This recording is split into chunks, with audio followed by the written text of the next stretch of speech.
Hey, what's up, everybody? DFS Rico coming at you with my picks and insight for this NBA 5-game slate on Draftkings for Monday, August 3rd.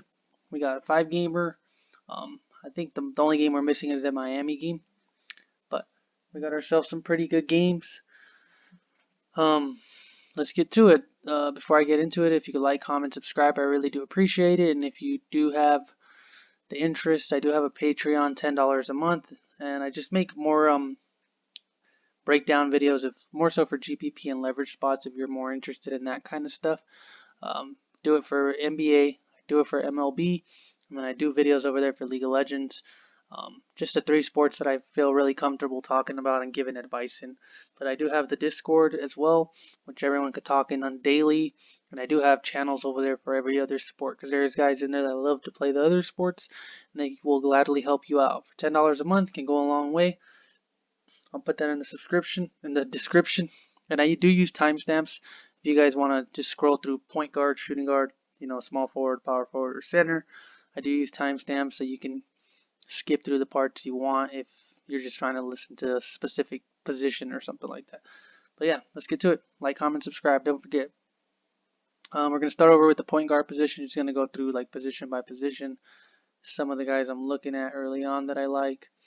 So you got LeBron James up top at 10.7 versus Utah. Didn't look too good again against Toronto. I expect this to be a pretty slow game.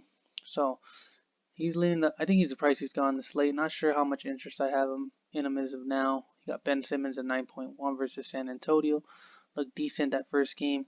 Not good enough, but he looked decent. And then you got Drew Holiday at 8.7. Not something I feel comfortable paying, but he is in a good matchup versus Memphis. If we go over to starting lineups, we can see the over-unders. Oh, they're not even in yet. Oh, we got the Memphis and the Grizzlies one, which is 238.5. Got the Utah and the Lakers one, 217. San Antonio's is pretty high as well. That one might be a little sneaky, honestly, because I don't think a lot of people expect it to be that. I mean, I wouldn't think of that as being as a game that's going to be that high scoring, but we'll see.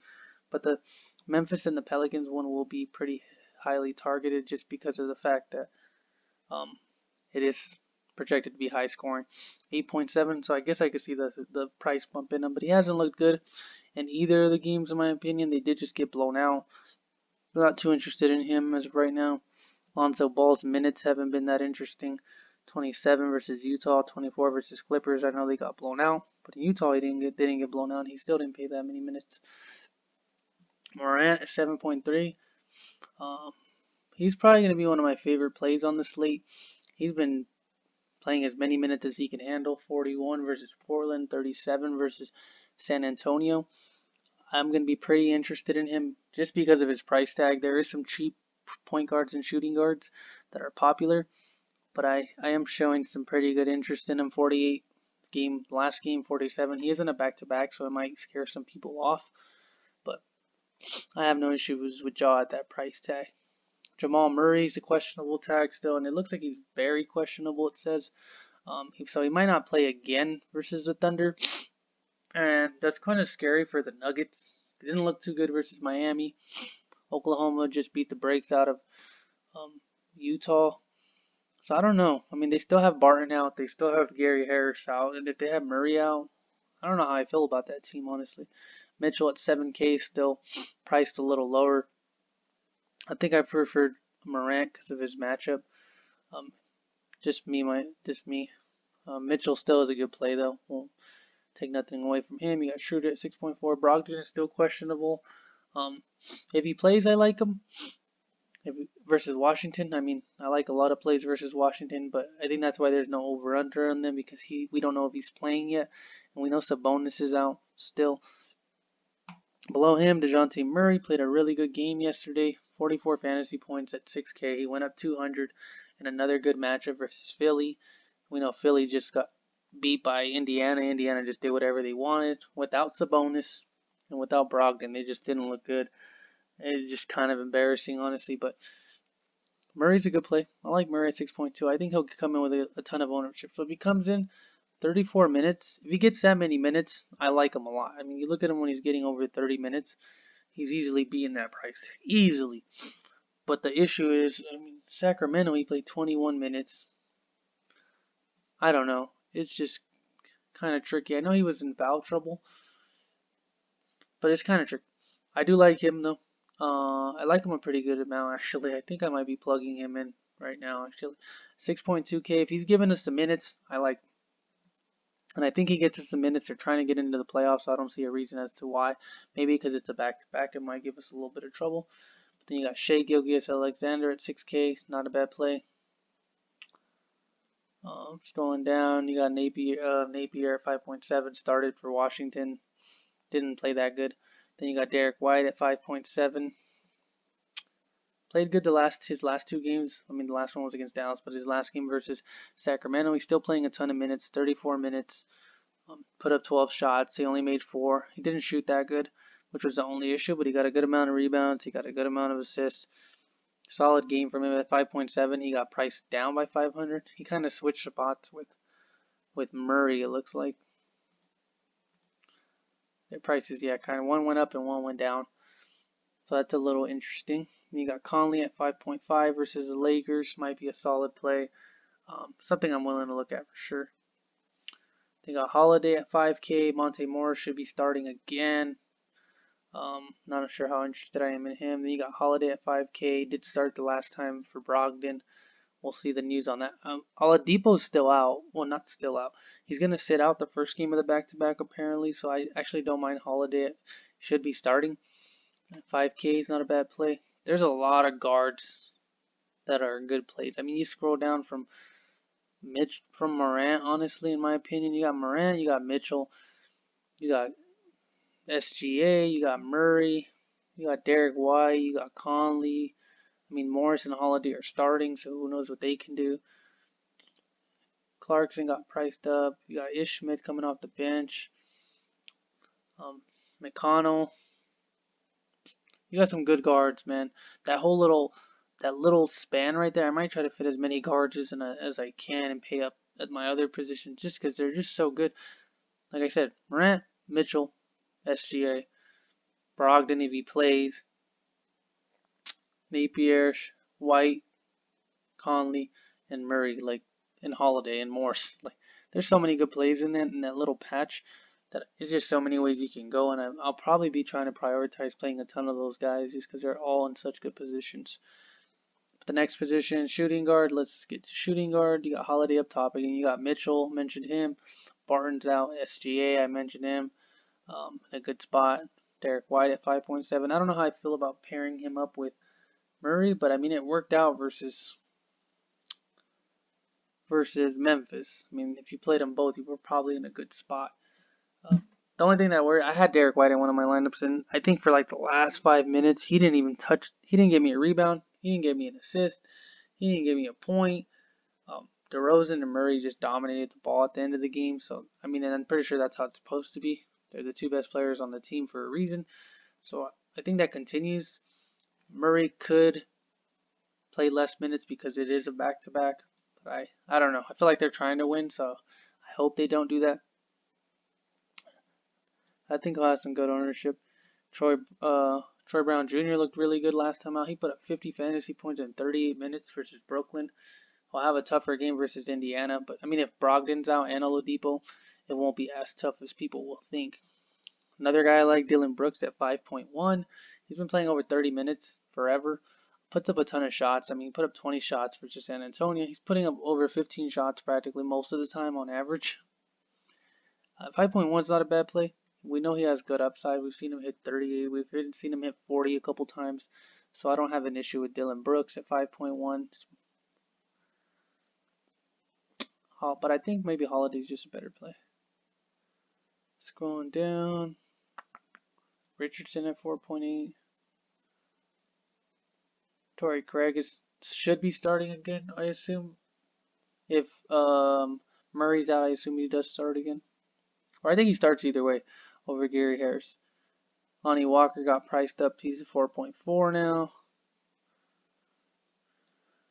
Justin Holiday at 3.7 might not be a bad play as a value guy just because if Brogdon is out, I assume he starts again. He did start Yeah, he started on Saturday versus the Sixers. So I mean, if he's out again, I assume he'll be fine as a value play. Didn't do much in 38 minutes. Only got us 19 fantasy points, but for a value play, I don't see no issue with that.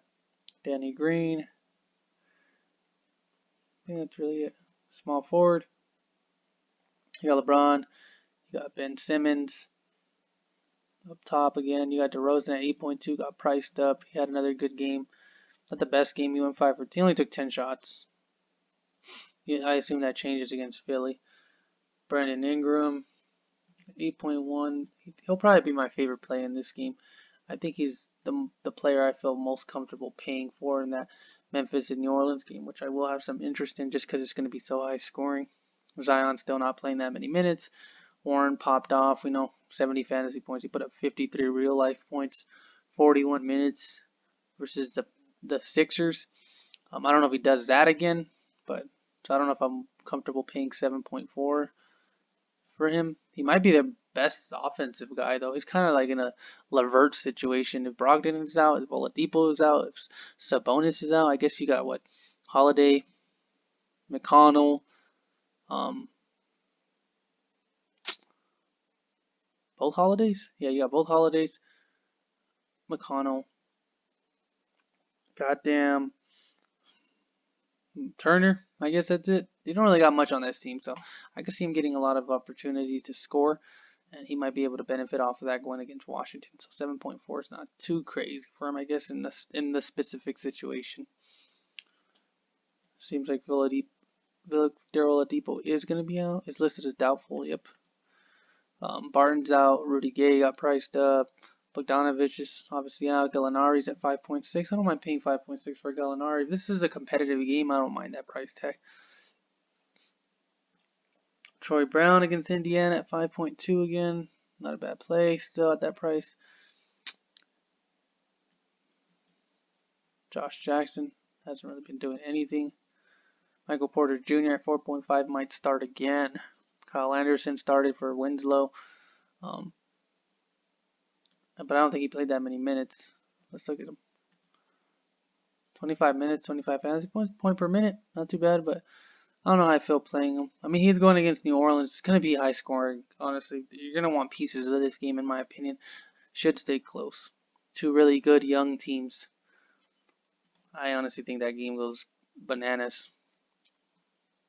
Holiday again. I think that's really it on this position as well. Not too much interesting down there.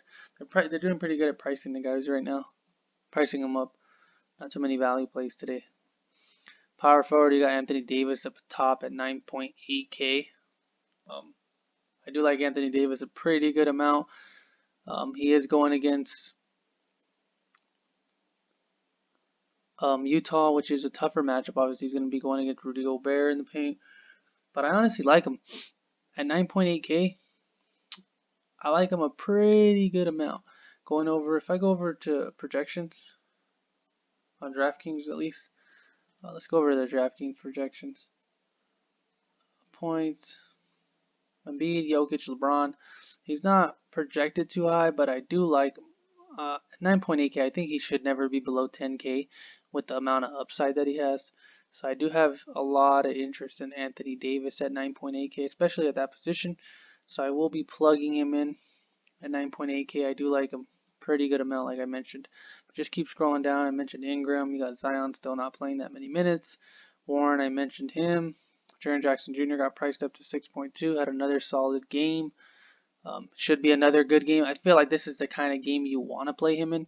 Kind of like the Portland game. It's going to be fast paced. It's going to be high scoring. This is the kind of game where I like to target him in. The only issue if he gets into foul trouble, we all know that about him. But I do like him a fairly decent amount at that price tag. Nobody else down here. Michael Porter. You got Kuzma's been playing solid at 4.4. Brandon Clark at 4.2 has been getting a decent amount of run. Played 25 minutes, but only because Jonas got in foul trouble. In my opinion, that's the only reason he played that many minutes. Well, against Portland, he played 34. Well, against Portland, he got in foul trouble. My bad. Jonas Valanciunas got in foul trouble. So he played 34 minutes. Jonas played a decent amount this game. He still played 25. This is the same kind of... He's like Jaren Jackson to me. This is a good spot to play him in against New Orleans if you want a piece of it. I don't mind a little bit of him at 4.2. If you don't feel comfortable paying up for the guys, at least. I think that's it right there. You got center, you got Embiid, you got Jokic, you got Sabonis. The two expensive guys there, obviously Embiid and like who's gonna guard Embiid? I don't think anyone's gonna be able to guard Embiid on this team, in my opinion. So it's gonna be a very tough night for him. Then you got Jokic down here at 9.4. He's going to be the primary ball handler for this team, with Jamal Murray most likely going to be out as well. Gobert at 7.1 might not be a bad play versus Anthony Davis. They're going to need him out there. I mean, the Lakers have so many big men, they're going to need a big man out there. You got Jaren Jackson, you got Turner, you got Steven Adams at 5.4, Favors, Podol, Clark at 4.2, like I mentioned. And then I don't think I'll even go any cheaper than Clark. Clark's probably the cheapest big man I'll go with. But at center, I'm probably going to be plugging in Turner. Miles Turner at 6.1. I have a fairly decent amount of interest in him. He is going against Washington, so it should be a fast-paced game. Thomas Bryant at 6.3 is not a bad play either. Indiana's not the best team versus centers. Neither of these teams are really good versus centers. Go over to I like to use roto grinders a fairly decent amount, so I'm looking at points per dollar. You're looking at a lot of these Indiana guys up top: Holiday, Turner, Holiday, Terrence Davis doesn't matter. You got Mike Conley up here as well. Some of the guys that I'm pretty interested in: DeJounte Murray's up there, Thomas Bryant, another guy I mentioned.